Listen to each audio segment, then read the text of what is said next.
എൻ്റെ വോട്ട് ഉണ്ടാവുമോ എന്നറിയാൻ വേണ്ടി ഞാൻ BLO ആരാണ് എന്നറിയാൻ വേണ്ടി ചീഫ് ഇലക്ഷൻ ഓഫീസറുടെ വെബ്സൈറ്റിൽ കയറിയിട്ട് നോക്കുമ്പോൾ 2 പേര് കൊടുത്തിട്ടുണ്ട്. അടുത്തുള്ള ബൂത്തിൽ, ആ ബൂത്ത് സ്കൂളാണ്, സ്കൂളിലെ അധ്യാപകനും അവിടുത്തെ ഒരു ജീവനക്കാരിയുമാണ് അവിടുത്തെ BLOമാർ 2 ബൂത്തുകളിൽ. അവർക്ക് അതിനെക്കുറിച്ച് അറിയില്ല. തമിഴ്നാട് അവർ സുപ്രീം കോടതി സമീപിക്കാൻ പോവുകയാണെന്ന് പറയുന്നു. ഇപ്പോൾ നിലവിൽ ഓൺഗോയിങ്, ഇപ്പോൾ നാളെ ആ കേസ് പരിഗണിക്കുകയാണ്. നാളെ 4-ാം തീയതിയാണ്. നാളെ ഈ കേസ് പരിഗണിക്കുകയാണ്.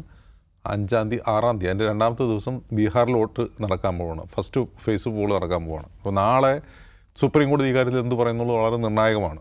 ആ ഉള്ള വോട്ടർ പട്ടിക വെച്ചിട്ട് നടക്കട്ടെ എന്ന് സുപ്രീം കോടതി പറഞ്ഞു കഴിഞ്ഞാൽ ആ വിധിയിൽ പിന്നെ ആ കേസിൽ പിന്നെ പോയിട്ട് കേരളത്തിനോ തമിഴ്നാടിനോ പോയി കക്ഷി ചേർന്നിട്ടും കാര്യമില്ല. വേറെ ഫ്രഷായിട്ടൊരു കേസ് കൊണ്ടുവരും. ഒന്ന്. അപ്പോൾ തമിഴ്നാട് പറഞ്ഞ് ഞങ്ങൾ ലീഗലി ചലഞ്ച് ചെയ്യും. SIR വർക്കിംഗ് ക്ലാസ് അധ്വാന വർഗത്തിൻ്റെ വോട്ട് വെട്ടിമാറ്റാനുള്ള BJPയുടെ പണിയാണെന്ന് പരസ്യമായി DMK പ്രഖ്യാപിച്ചു കഴിഞ്ഞു. തമിഴ്നാടിനെ സംബന്ധിച്ച് അവർക്ക് കൂടുതൽ ഭയക്കണം കേരളത്തെക്കാൾ കൂടുതൽ. കാരണം തമിഴ്നാട്ടിലെ ഗ്രാമങ്ങളിൽ എത്രമാത്രം പേർക്ക് ഇതേക്കുറിച്ച് ബോധമുണ്ടാകും, അവരുടെ വോട്ടുണ്ടോ എന്ന് പരിശോധിക്കാൻ അവർക്ക് പറ്റും എന്ന് പറയുമ്പോൾ DMK അത് കുറേ കൂടി സീരിയസ് ആയിട്ട് എടുക്കുന്നുണ്ട്. DMK എന്ത് ചെയ്യുന്നു? DMKയുടെ പാർട്ടി പ്രവർത്തകർക്ക് അവർ പ്രത്യേകമായ ട്രെയിനിങ് കൊടുക്കുകയാണ്. SIR പ്രോസസ്സിൽ ട്രെയിനിങ് കൊടുക്കുകയാണ്. ഈ പറയുന്ന ബീഹാർ മോഡൽ തമിഴ്നാട്ടിൽ ആവർത്തിക്കാതിരിക്കാൻ വേണ്ടിയുള്ള വിജിലൻ്റ് ആയിട്ടുള്ള ഒരു പ്രവർത്തനം തമിഴ്നാട്ടിൽ ആരംഭിച്ചു കഴിഞ്ഞു.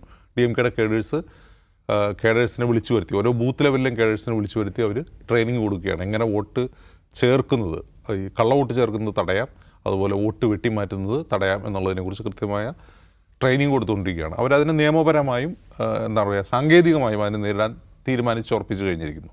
ഇനി കേരളത്തിലേക്ക് വരിക. കേരളം രാഷ്ട്രീയമായി അതിനെ എതിർക്കുന്നുണ്ട്. അത് UDF LDF എതിർക്കുന്നുണ്ട്. BJP മാത്രമാണ് അതിനെ സപ്പോർട്ട് ചെയ്യുന്നത്.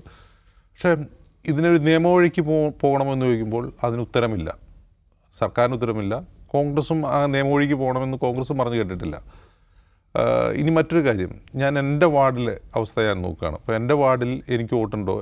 ഞാൻ 2002 വോട്ടുള്ള ആളാണ്. 2002 വോട്ടർ പട്ടികയിൽ എനിക്ക് വോട്ടുള്ള ആളാണ്. അപ്പോൾ എൻ്റെ വോട്ട് ഉണ്ടാവുമോ എന്നറിയാൻ വേണ്ടി ഞാൻ BLO ആരാണ് എന്നറിയാൻ വേണ്ടി ചീഫ് ഇലക്ഷൻ ഓഫീസറുടെ വെബ്സൈറ്റിൽ കയറിയിട്ട് നോക്കുമ്പോൾ 2 പേര് കൊടുത്തിട്ടുണ്ട്. അടുത്തുള്ള ബൂത്തിൽ, ആ ബൂത്ത് സ്കൂളാണ്, സ്കൂളിലെ അധ്യാപകനും അവിടുത്തെ ഒരു ജീവനക്കാരിയുമാണ് അവിടുത്തെ BLOമാർ 2 ബൂത്തുകളിൽ. അവർക്ക് അതിനെക്കുറിച്ച് അറിയില്ല. അവരുടെ പേരതിലുണ്ട്, പക്ഷെ അവർക്ക് അതിനെക്കുറിച്ച് അവർ BLO ആണെന്ന് അറിയില്ല. നാളെ SIR പ്രോസസ്സ് തുടങ്ങുകയാണ്. ഇന്നലെ ഞാൻ ചോദിക്കുമ്പോൾ, ഇന്ന് ഞാൻ വീണ്ടും കൺഫേം ചെയ്തു, രാഷ്ട്രീയ പാർട്ടിയുടെ പ്രവർത്തനം വിളിച്ചിട്ട് ചോദിച്ചു ഇവരാണെന്ന് ചോദിച്ചപ്പോൾ അവർക്കറിയില്ല.